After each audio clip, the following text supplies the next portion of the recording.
د باجوه او خلیلزاد راتک افغانستان ته محسن داوړ تن غبرګون ښودلی دا چې څه ویلي ویډیو تر پایه وګورئ او زموږ د یوټیوب چینل در سره هم سبسکرایب کړئ تر څو زموږ نوی ویډیو اول تر تاسو ورسیږي. محسن داوړ وایي چې د امریکایي چارواکو سفرونه افغانستان او پاکستان ته د خپل شومو اهدافو لپاره دي. پښتون ژغورنې غورځنګ مخکښه غړی او د قومي اسمبلۍ استازی محسن داوړ د پاکستان حکومت څخه وضاحت غوښتی ده چې د زلمي خلیلزاد سفر پاکستان ته او د باجوه سفر افغانستان په اړه دی موږ ته وضاحت راکړي.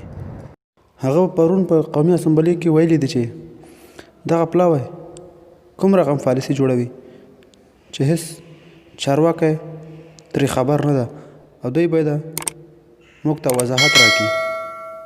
راز د طاهر داوړ او عارف وزیر د وژنو ته په اشاره کې ویلي دي چې په دې وروستیو کې هدفي وژنې بیخي زیاتې شوي او زیاتره پکې د پښتون ژغورنې غورځنګ مخکښه غړي په نښه کېږي. هغه همداراز ویلي چې طاهر داوړ او عارف وزیر په قضیو کې هیڅ پرمختګ نه ده شوی او موږ سره هیڅ جزئیات نه دي شریک شوي.